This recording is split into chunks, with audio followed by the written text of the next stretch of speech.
If you're looking for cheap and reliable Ultimate Team coins, check the link in the description for FIFA Coin Zone. They're selling for £3 per 100k on the Xbox at the moment and £3 per 100k on the PlayStation. Use the code Josh5 to get 5% off. What's up, lads? Josh here, and welcome back to another episode of January Done Deals. We're going to be talking about 8 more recently transferred players, and we have some of the biggest transfers of this January transfer window, and probably probably the biggest episode in terms of big, well-known players in terms of transfers. And let's get straight into episode 12 of January Done Deals.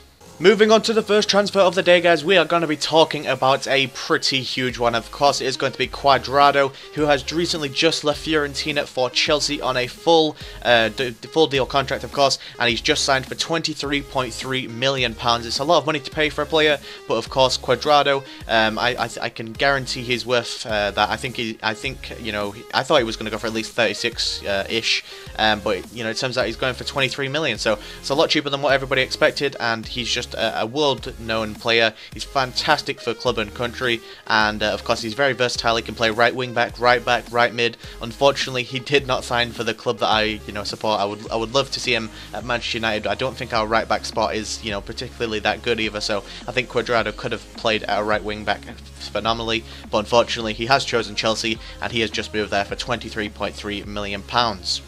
And moving on to the next transfer, guys, we're going to be talking about Santana, and he actually has transferred over to Olympiacos, of course, in the Greek league. I'm not sure if he was getting game time at Schalke or not, but yeah, this is quite a strange move. It's sort of out of the ordinary. He will be going out on loan until the end of the season to Olympiacos. It's not a full transfer, of course.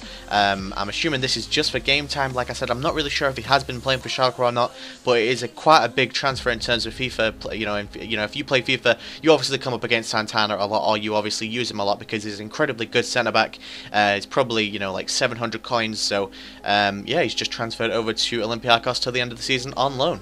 And moving on to the next transfer, guys, we're going to be talking about the absolute veteran, and of course that is going to be OLIC, and he just feels like he's been around for absolutely ages, and basically he has just left second side in the Bundesliga, of course, Wolfsburg, I said that really weird then. Yeah, he's just joined Hamburger from Wolfsburg, of course, and this is a deal that's going to cost about £1.3 million.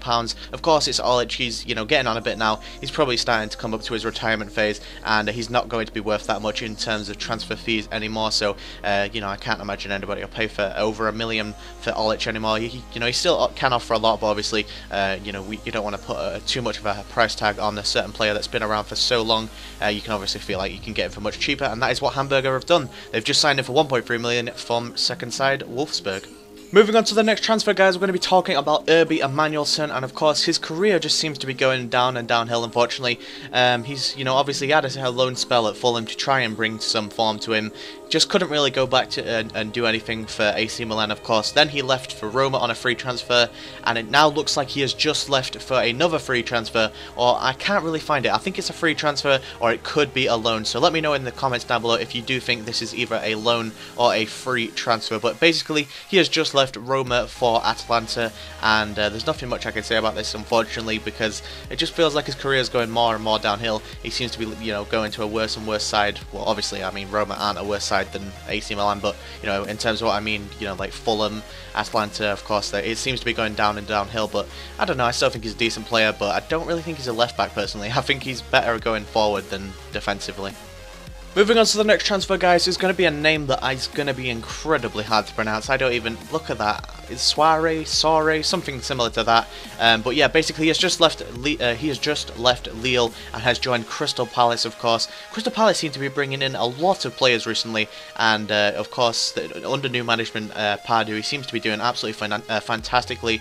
Up until the game that he plays today, which he could lose. It's a tough one against Everton.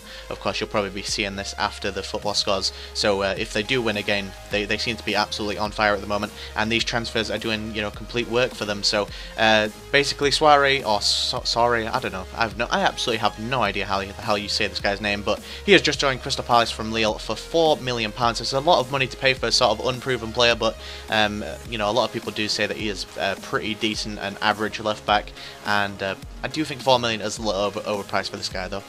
And moving on to the next transfer, guys, unfortunately we have to talk about a player that I really don't want to see leave, but unfortunately for him, if you know, for the end part of his career, and you know, he's come back from injury and come back from a really bad disease that has, you know, has caused him great, you know, suffering and pain, and you know, obviously huge relief to obviously overcome that and come back to football. But unfortunately his days at Manchester United does seem to be over, and he has joined West Ham on a free transfer. Unfortunately for me, you know, obviously as a Man United fan, I hate to see Fletcher go. He's been an absolute trooper to Manchester United, you know, just so many years of great service from him. He's played fantastically, scored plenty of goals, and you know, just an all-around great guy. And of course, coming back from the disease to, I can't remember what disease he had. It's a really bad like stomach or gut disease that he had, and he's obviously overcome it and come back into football nicely. But unfortunately, he just doesn't seem to be. He just doesn't seem like he'll get any game time under Van Gaal, so this is probably the best move for him, and he is now going to be playing for West Ham. And moving on to the next transfer, guys, we're going to be talking about Jack CORK, and of course he has just left Southampton for Swansea. It feels like a bit of a downgrade there, of course, but I feel like Jack CORK feels like he's not going to get any game time whatsoever, or like probably only in like cup games and stuff whenever they come around.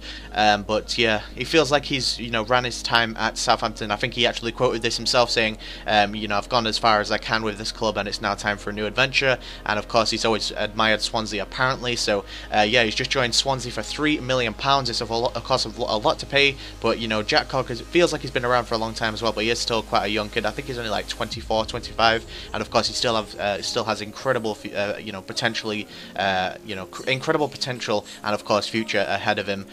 So Jack CORK is now a Swansea player for £3 million.